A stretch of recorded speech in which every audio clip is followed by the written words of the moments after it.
well, we're still suffering with the weather. Mid-Devon here, the coasts have been pretty good. Either side, you can go sort of 30 miles either way, and they've had clear days out on the coast. But mid-Devon here, it's been appalling for the last, getting on 2.5, 3 months now. Absolutely appalling. Lack of sunshine days this week. We had 2 good bright days, and a good day on the solar down here. I was seeing £1.30, £1.35 nearly on those 2 days, and then you get a bad day like yesterday, like today's going to be, and you see 30 pence. Well, thunderstorms were promised yesterday.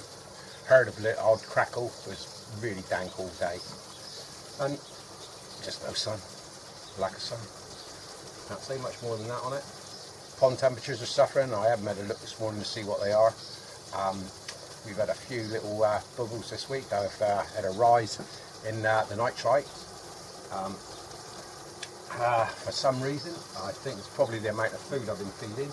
So I've cut back on the food, so the nitrate will come down.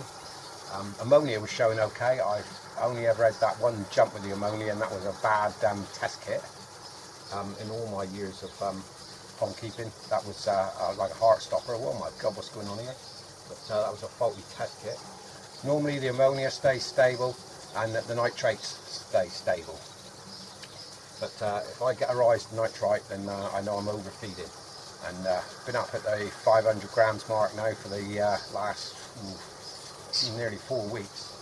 And it's obviously taken a little bit of a bite on it, so I've cut back on it the last 3 days. They've only been getting about 250, maybe 300. And I'll do a test later, and I'm expecting it to have dropped back down to the norm. And I'll stay a little bit low then. I'll keep it 300-400 grams a day, and just keep an eye on it. But I don't think I've had the water temperature for the bacteria to build up. I had a delivery, which was held up a bit by the bank holidays, but this has come. So, got a complete new unit here now. Right, so that other UV is now a worker. Right, incidentally, with these and some of them, there's a switch inside. It has to be in the unit with the switch pressed down. There's an arm that goes in here for the bulb to light.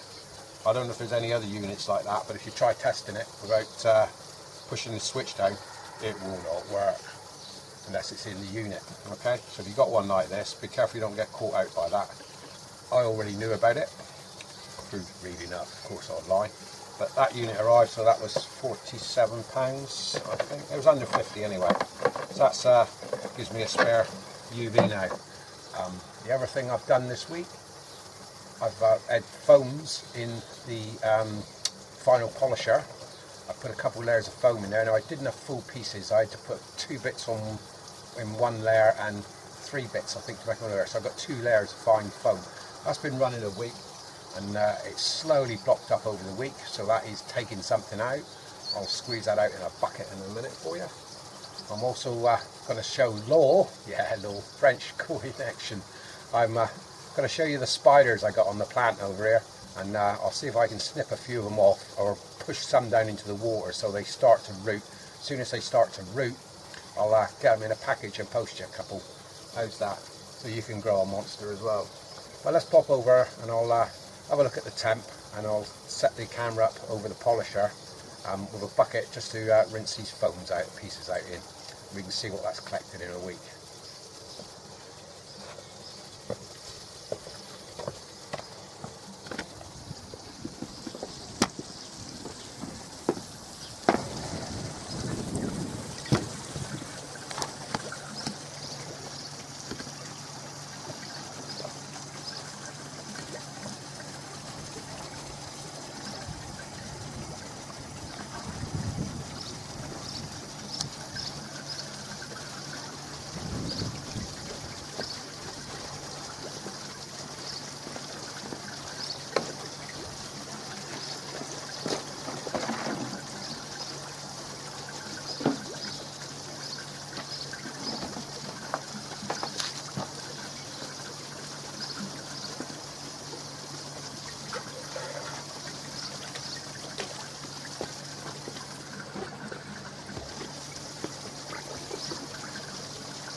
Okay, so this box works as it should. It gets to a point where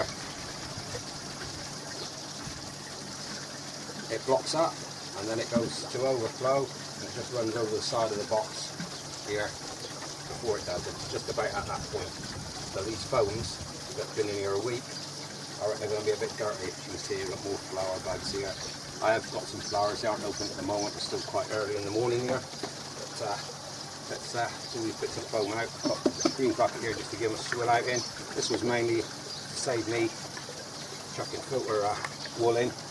I don't mind this time of year giving the foam a squeeze out.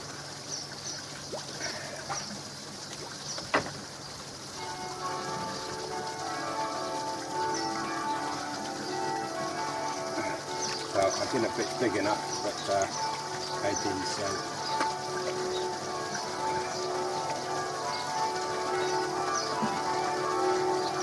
I'll show you the colour of the water. I've only got 2 layers of this. This is in 2 bits and the other one's in 3. So this was the second bit.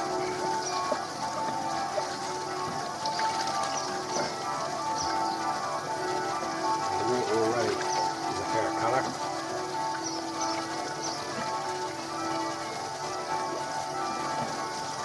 Seeing as this is at the end of the system, it's surprising what's still going round. More filters.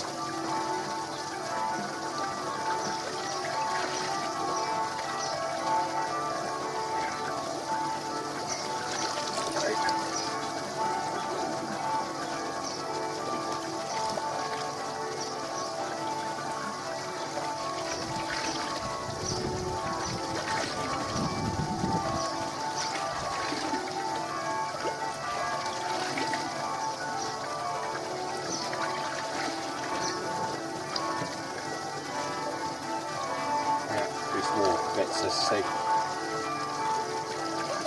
must get some sheets of that sheet, big sheet and cut it down and put it in the box. I've still got the coarse one from underneath this, where I was using one of the blue jack matings mainly to load it with creepy crawlies again.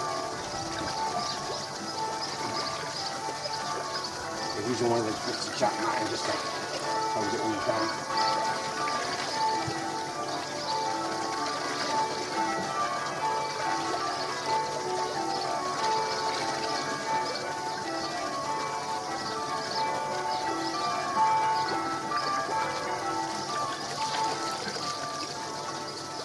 Oh.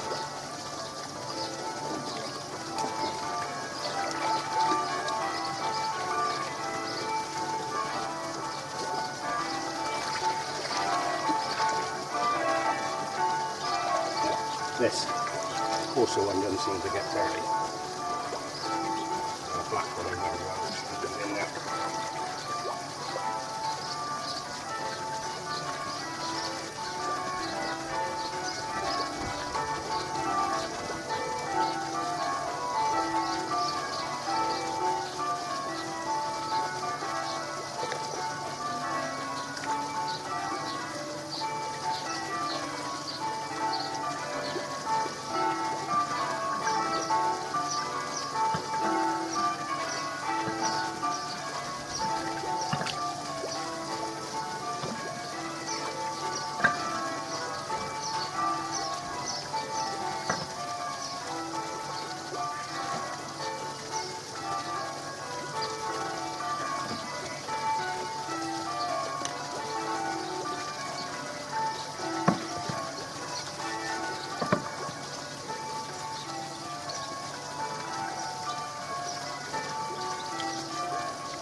That water level will sort itself out and drop back down here probably another inch.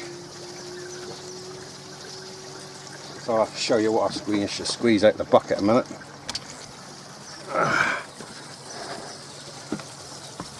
No, that's what came out. So even after all my filtration, that's still going round in the water. But saves on the filter wool. Could always put a bit of filter wool on top if I really wanted to, but this time of year with the water at whatever temp it is, we'll have a quick look. It's not actually too bad on your hands. Let's have a look, see what the water temp is a minute.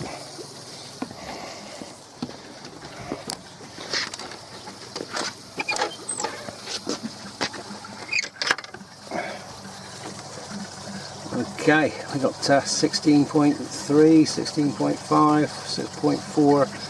So, not too bad. It's actually about the best that we've seen it so far this year. We aren't seeing much more than that. Fish are all happy. I'll flip the camera on the polarised a minute.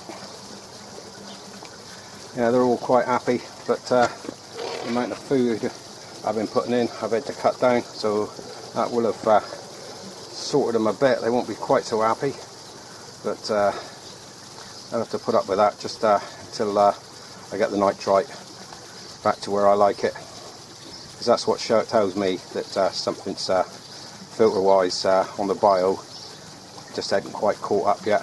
I need those temps up. Should be up 19-20 degrees here now really, but with no sunshine, the pond's in sun all day here, I should be getting decent temps, but I am not getting the sunshine. Right, now this one's settled itself back down. Stick the camera in close so you can see it. There you go, look on the side of that box. That's the level it should run at. And as those foams slowly block up, the water will rise in here. Right, let's see if I can find Law a spider or two over here. Not the type of spider she don't like. And the ones I don't like, I'm not a spider fan either. But I know there's a few growing on it. I need to touch them down so they're in the water, and that'll really get them rooting. That's how this plant spreads. It chucks out arms with knuckles on, which grows spiders, like a spider plant, and spreads itself like that. So let's pop round there and have a look.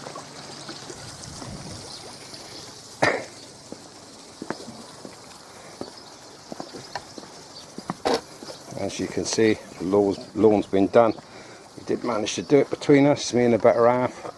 Did a shared job on it. Cut it. What lawn it is, it's mostly moss. Right, here we are back around at the plant. Now, this is what I call a spider. Now, if you're looking at that knuckle joint there, it will root from that. So you cut it off here, and it will root from it. Should be better ones here that you might. This one. See now, it will grow roots from that point. There will be better ones on here. I'll just have to have a dig around. Ah, there's one. Right, you can actually see the roots on it there. So I'm going to break a few of these off, Law. I'll put them in water here for a week or a bit longer, see what happens, because this thing grows pretty quick. Might take a week, might take 2 weeks, but as soon as I'm sure that they're starting to spread, I'll get them packaged in a post, and I'll post some to you.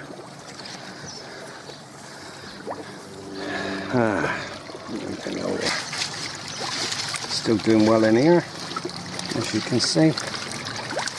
This is might be able to find a better knuckle around here for it. Needs something. See, there's one up as well. There's loads of them. That's how this plant spreads. This box is doing really well. Yeah, there you go. This is this black skin. Now we had this last year in the pond in bits. This has come off the inside. I've got a pipe, but I had a lot of this in the pond last year, and I've had bits of it this year. Not as bad, but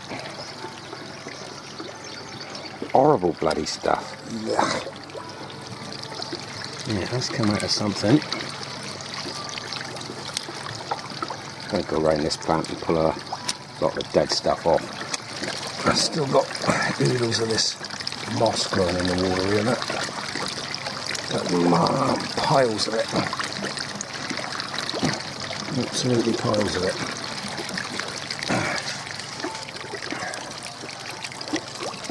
I haven't got my foam in the top of there at the moment, that's needing a clean, but I've moved some baby tears over as well into the top there, pulled some out the tray, still looking yellow, and to be honest this one is struggling a bit this year as well. It could be doing better, seen it do a lot better. I need to get down round this side and give all this a power wash off and a bit of a touch up with the paint as well during the summer at some point. Yeah, yucky. I did have a little game in here the other day. I ran up my waste pump down here to empty the barrel, and ooh, there was a bit of horrible bloody noise, and after taking the pump out I found a wood knot that had got in there, been sucked up the pipe. I'm not sure which bit of wood it came from in here, but it came from bloody somewhere. I haven't found the knot hole, but there was a wood knot in by the impeller, and lucky I stopped it when it did, because I think it would have smashed the impeller to bits in the end. Everything's fine on the upflow, everything's fine in the vortex. As I said, I'm not going to cut the lilies, decided to bugger that, just going to leave them as is. Topping up with a little bit of water here. At the moment I'm getting all these little bits, see that are floating around on top here, off some plant in the hedge next door. They blow over the pond. Fish seem to think they're food all the bloody time, they're up poking at them, but it isn't. Seems to spit them back out again.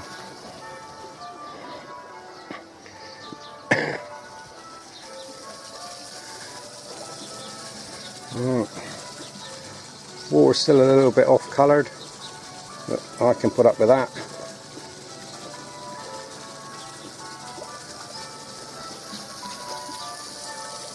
Right, I'll pop you into the workshop a minute and we'll have a look at some laser cutting in there, because I'm doing some small plaques, and I had a delivery Prezi this week which I treated myself. So let's pop up on the patio first and I'll show you the unboxing, and then we'll nip into the workshop. Okay, and like this, an unboxing. Not a pond unboxing, but it's a bit of a tool machine unboxing. To any of you that never had any dealings with this company, Valor, they're very good. Okay, I can highly recommend them for a Chinese company. They are UK based, they're very good. And this here is my new chiller for the laser cutter. So I'll strip open the box a minute, we'll get it out and you can have a look see. I've been desperately waiting for this, and you know, men in there, they love their tools, machines. Well, this will save me running with ice packs to and fro to the freezer for the laser. So let's get it out the box a minute and a look see. Okay, to those of you that are a bit uninitiated about laser cutters, there's a glass CO2 laser tube inside that needs water cooling. These coolers are also used for spindle motors, CNC routers and that kind of thing there, to cool the bearings on the motors. They can be water cooled because they just literally work for hours and hours and hours to cut stuff, so the heat builds up. So let's get this one out of the box now, and I'm really excited about this.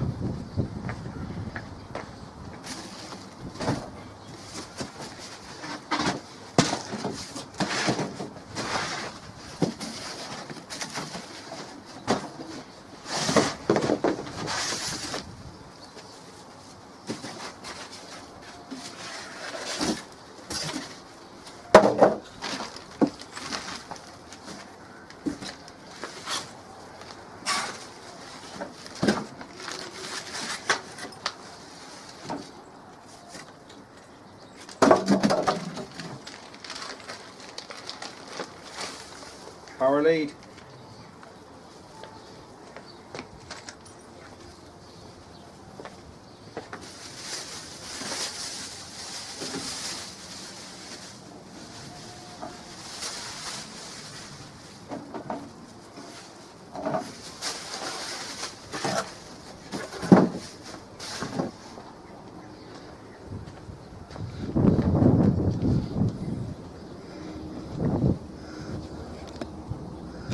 And here she is. Basically it's just a little box with a radiator fan in it and a water tank, water pump. Water goes in, cools down, and water comes out.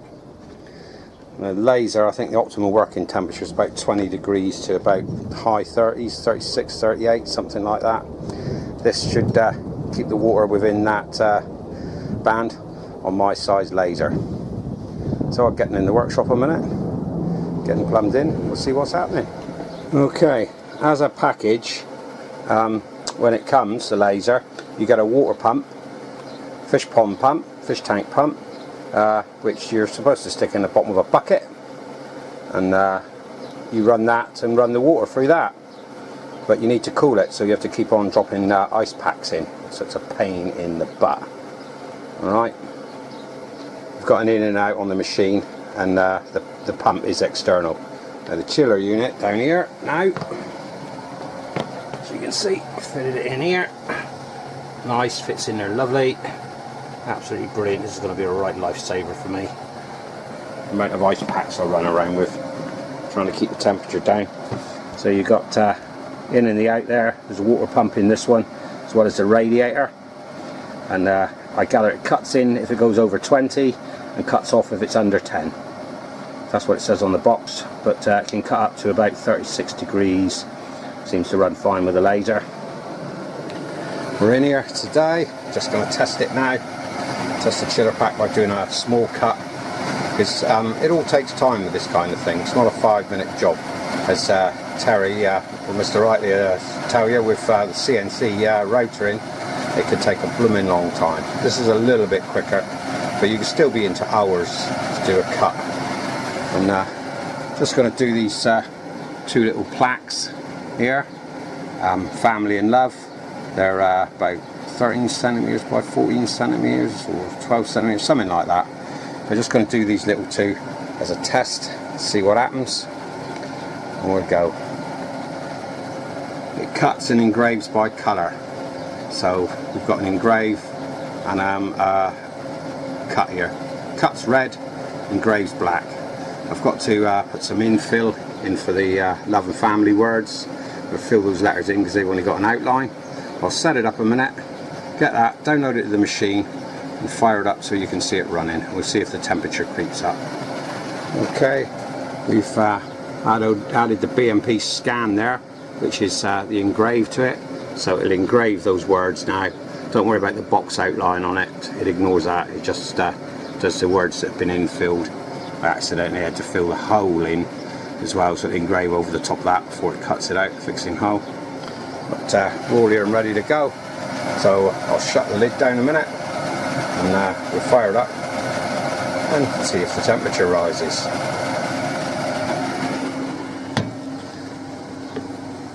First off, we just do check origin of the machine, then we frame the cut, so that's the area it's going to be cutting, make sure it fits on the plastic, and away we go. And it'll do the engrave first. So I'll just leave that running. Set you up somewhere where you can see it. Now it's going to go round twice because I've got it on a lower setting, so it goes over the cut twice before it manages to cut through.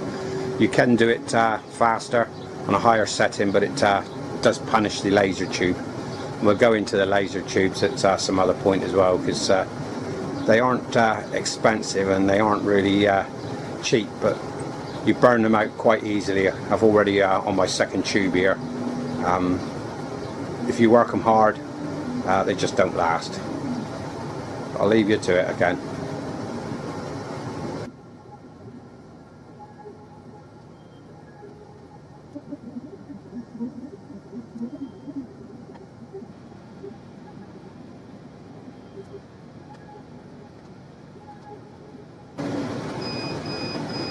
Okay, there we are, finished, and the actual cutting time was, by the timer, so it took 19.5 minutes just to cut those two small ones. It's no quick job, alright, and I've got to cut the reverse in red. So 2 exactly the same in red, so another 20 minutes to cut them. Just to get those 2 little small plaques, that's 40 minutes. Incidentally, if you fancy a pair of these, they're dirt cheap on eBay for about the tenner. Like post is just under a £5, but if you buy other stuff as well, we combine the both.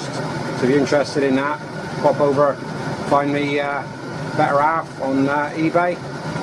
Links are down below the video here, but I've got all sorts there for sale. So pop on over there and have a look. Alright, let's get back outside. I hope you enjoyed that little bit in on the laser. Yeah, I was well chuffed to get that chiller unit. That's an amazing bit of kit, as you can tell. Sunday bloody morning, church bells. Not a fan of bell ringers. And it's alright if you live down there by the church, you barely notice it.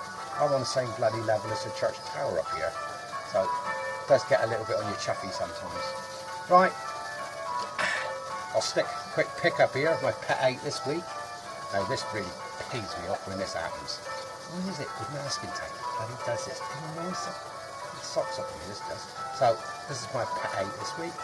Right, if you want anything in the plaque line, maybe a custom channel plaque, you've got a YouTube channel, you want a custom plaque, contact me at the email address down below. You'd be surprised how cheap they are, okay? I'm not going to give a rough price for one because they do vary, but they are a lot cheaper than you think. Okay, that's for a custom design one-off. If you want small stuff like that, find it on the eBay channel. On Mrs. Page on eBay. She sells all that stuff. Links down below again. If you haven't already, please smash like and subscribe over here somewhere. Click that. Please smash a thumbs up. Much appreciated. Nice to get 200 thumbs this week. Done that very often, but it would be nice to get 200. Smash that. I'm at 3,750 subscribers. It'd be nice to make 4,000 this year. You know, numbers haven't been going up much in the last sort of 6 months. It's been a long drag, but it would be nice to get to 4,000. Would be appreciated. Right, so please do that. Smash like, subscribe, thumbs up. Fantastic on you. I'll catch you all in another video pretty soon, and hopefully the damn sun will be out. Law, I'll sort out those spiders as soon as they start to thing. I'll get them to you. For me down here in not so sunny Devon, send me your sunshine. Bye for now and happy Sunday.